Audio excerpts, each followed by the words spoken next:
Hello guys, मैं हूं सत्यम सिंह और इंडिया G20 समिट के इवेंट में पीएम मोदी ने सभी लीडर को प्रॉपरली वेलकम किया except one person.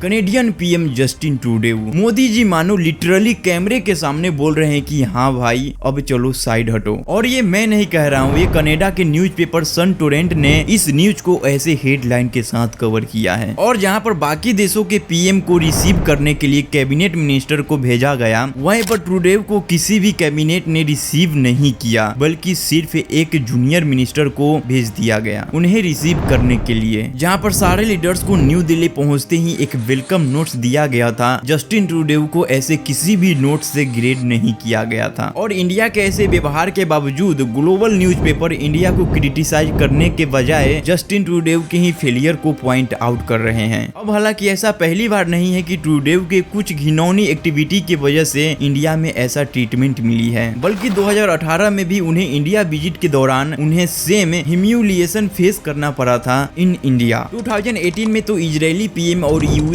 Crown Prince भी इंडिया के विजिट पर आए थे और उन्हें रिसीव करने के लिए खुद पीएम मोदी प्रेजेंट थे। लेकिन वहीं पर जस्टिन ट्रूडेऊ इंडिया विजिट पर फैमिली के साथ इंडिया आए, तब उन्हें रिसीव करने के लिए न पीएम, न होम मिनिस्टर और न ही फॉरेन अफेयर मिनिस्टर मौजूद थे, बल्कि उन्हें एयरपोर्ट पर रिसीव करने के लिए इंडियन एग्रीकल्चर मिनिस्टर को भेज दिया गया। और जब वो ताजमहल विजिट करने गए, तभी उन्हें रिसीव करने के लिए न यूपी के सीएम गए, न ही उनके गवर्नमेंट के कोई मिनिस्टर, बल्कि आगरा के डीएम को उन्हें रिसीव करने के लिए भेजा गया। और वहीं पर बस एक महीने पहले इजरायली पीएम नेतन्याहू आए थे, तब यूपी सीएम योगी आदित्यनाथ जी ने उन्हें पर्सनली ताजमहल दिखाए। अब ये तो फिर भी रिसीव करने की बात हुई, लेकिन उनके साथ मीटिंग करने के लिए भी काफी सारे मिनिस्टर ने डिनाई कर दिया था। सो हुआ यह था कि ट्रूडेऊ अपने मीट के दौरान तब के पंजाब सीएम अमरिंदर सिंह से भी मिलने वाले थे, लेकिन क्योंकि ट्रूडेऊ अपने फॉरेन मिनिस्टर और खालिस्तानी सपोर्टर हरजीत सज्जन के साथ वहां पर आए थे, तो पंजाब सीएम ने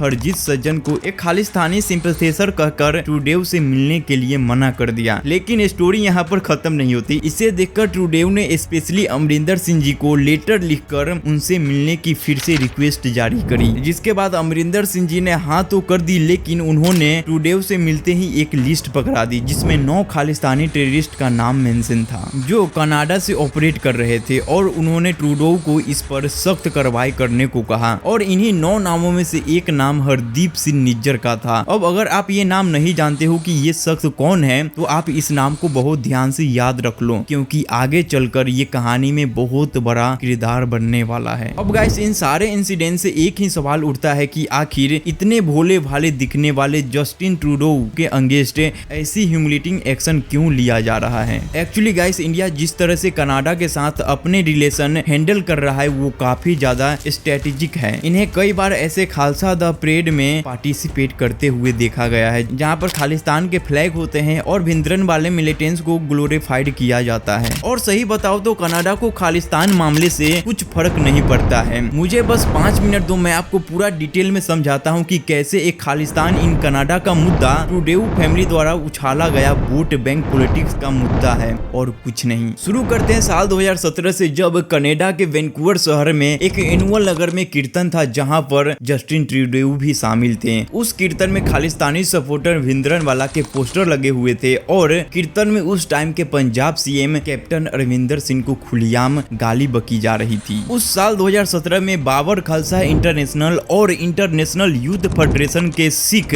ऑर्गेनाइजेशन, जिन्हें इंडिया में टेररिस्ट ऑर्गेनाइजेशन वेरीफाई करके बैन किया गया है, उसके ऑर्गेनाइज खालसा द परेड पर भी जस्टिन ट्रूडेऊ शामिल थे। अब हद तो तब पार हो गई जब 2018 में अपने इंडिया विजिट के दौरान ट्रूडेऊ ने खालिस्तानी केविक्टेड टेररिस्ट जसपाल अटवाल को डिनर के लिए इनवाइट किया। अब जसपाल अटवाल वही इंसान है जिसने 1991 में अकाली दल पार्टी के लीडर मलकियाद सिंह सिद्धू, जो उस टाइम के पंजाब गवर्नमेंट के मिनिस्टर भी थे, उसका मर्डर किया था। सो ये था जस्टिन ट्रूडेऊ सपोर्ट टू खालिस्तानी। अब हम फिर से पीछे आते हैं और वही क्वेश्चन देखते हैं कि आखिर ट्रूडेऊ को इतना भी क्या पर्सनल गेन मिल रहा है कि वो इंडिया जैसे ग्रोइंग इकोनॉमी के साथ क्रॉस पर चले जाएं। वेल गाइस, इसके पीछे ना डीप कनेडियन पॉलिटिक्स रीजन है और बहुत ही इंटरेस्टिंग है, सो बने रहो। सो बेसिकली बात कुछ ऐसी है ना कि कनाडा में गवर्नमेंट बनाने के लिए किसी भी पार्टी को 170 सीट की मेजोरिटी लगती है, लेकिन जस्टिन ट्रूडेउ के पिछले 2 टर्म्स को देखे तो मेजोरिटी में पहुंचने के लिए वो दोनों बार थोड़े सीट से पीछे रह गए और इसलिए अपनी खुद की गवर्नमेंट बनाने के लिए जस्टिन ट्रूडेउ ने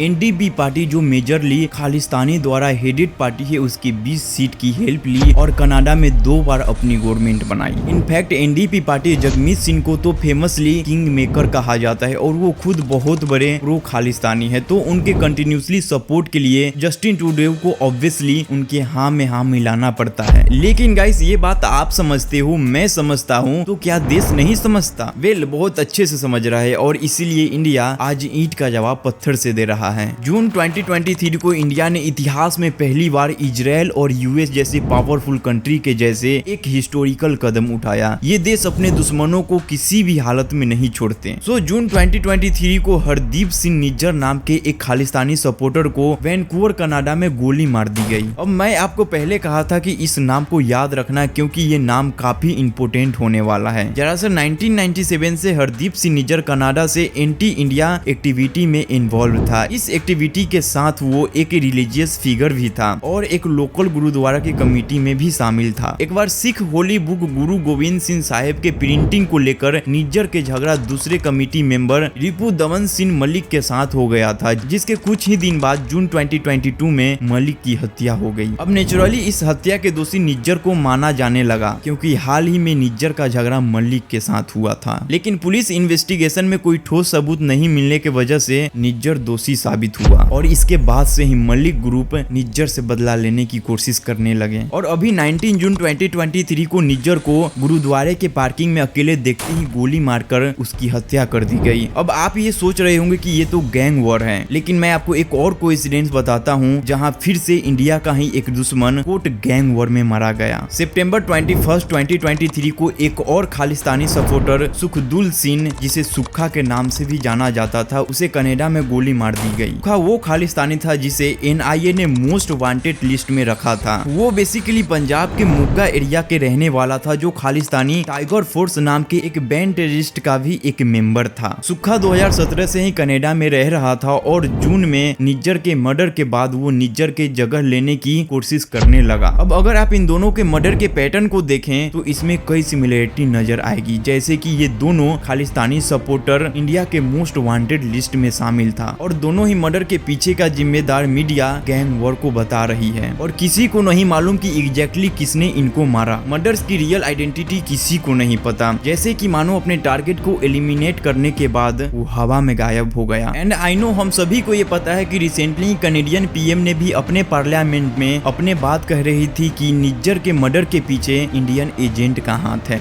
Credible allegations of a potential link between agents of the government of India and the killing of a Canadian citizen, Hardeep Singh Nijjar। तो बेसिकली इस बात से कम्प्लीटली रूल आउट नहीं किया जा सकता कि इसके पीछे इंडिया की कोई भी हाथ नहीं है, क्योंकि इंडिया के स्ट्रेटेजी से बेसिकली सांप भी मर जाता है और लाठी भी नहीं टूटती है। अब इंडिया ने ऐसा कुछ किया है इसका कोई सबूत नहीं है, इसीलिए इंडिया ओपनली कनाडा को मैटिक डिफेट दे रहा है। कनाडा के इस क्लेम को कंस्पिरेसी थ्योरी कहकर साइड कर दे रहा है। जस्टिन ट्रूडेउ ने ओपनली इंडिया को किलिंग के लिए ब्लेम किया था और इसीलिए सितंबर 10 को पीएम मोदी ने ट्रूडेउ को मीटिंग लेकर हार्ड वर्ड में फटकार लगाए। सितंबर 19 को इंडिया ने कनेडियन राजदूत को 5 दिनों में इंडिया छोड़ो ऐसे कड़े शब्द कहकर देश से बाहर निकाला। सितंबर 20 को इंडियन एक्सटर्नल मिनिस्टर ने सीधे एक एडवाइजरी जारी कर दी, जिसमें इंडिया ने अपने सिटीजन को कनाडा जाना अवॉइड करे ऐसे एडवाइजरी जारी किया और वहाँ के इंडियन स्टूडेंट को सेफ रहने के लिए इन्फॉर्म किया। और आखिर में इंडिया के एनआईए ने तो एक बड़ी सी खालिस्तानी टेररिस्ट की लिस्ट जारी कर दी जो कनाडा में बेस्ड है। इनफैक्ट गाइस, इंडिया अपने मास्टर स्ट्रेटजी से कनाडा को आइसोलेट कर रहा है और आज के टाइम पे कनाडा पर ये सिचुएशन आ गया है कि उसे मदद के लिए दूसरे कंट्री की हेल्प मांगनी पड़ रही है, जिसके लिए ट्रूडो ने US president Biden, France president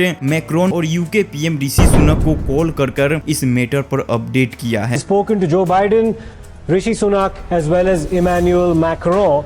लेकिन ट्रूडो का ये स्टेप कॉल फॉर हेल्प ज्यादा लग रहा है, जिसमें ट्रूडो फ्रेंड के अगेंस्ट फ्रेंड के हेल्प मांग रहे हैं। सभी को पता है कि इन सब के साथ इंडिया की कितनी अच्छी रिलेशन है। इवन हाल ही में दिल्ली में हुई G20 समिट के दौरान ये फ्रेंडशिप और भी ज्यादा क्लियर हुई। अगर इंडिया की बात करें ऑन द अदर हैंड, तो इंडिया ने तो पब्लिकली एक बोल्ड स्टेटमेंट पास कर दिया है कि कनाडा टेररिस्ट को एक सेफ हेवन प्रोवाइड करता है। अब जाहिर सी बात है, इससे भी पॉसिबिलिटी आती है कि पाकिस्तान की तरह ही ये टेररिस्ट कैनेडियन पर ही वार करने लग जाए। बिल, आपको क्या लगता है इन सब के बारे में? कमेंट में जरूर बताना। और Canadian PM Justin Trudeau western world को एकजुट करने में लगा है। वहीं इंडिया में इंडिया के नाम चेंज करने की बात चल रही है, भारत वर्सेस इंडिया हो रहा है। और गाइस, अगर ये नाम चेंज होता है तो इंडिया को 14,000 करोड़ का नुकसान हो सकता है। और ये नाम चेंज होना चाहिए या नहीं होना चाहिए? अगर होना चाहिए तो क्यों होना चाहिए, और नहीं होना चाहिए तो किस लिए नहीं होना चाहिए, आप इस वीडियो में यहाँ पे क्लिक करके सब कुछ समझ सकती हो। और गाइस, अगर आपको इस वीडियो से कुछ भी नॉलेज मिला हो तो एक लाइक जरूर ठोकना। और ऐसे इंफॉर्मेशनल और इंटरेस्टिंग वीडियो देखने के लिए अनस्टॉप फैक्ट को भी सब्सक्राइब कर लो और बिल नोटिफिकेशन को ऑल पे सेट कर लो। As always guys, don't believe blindly, take curious, keep learning and keep growing.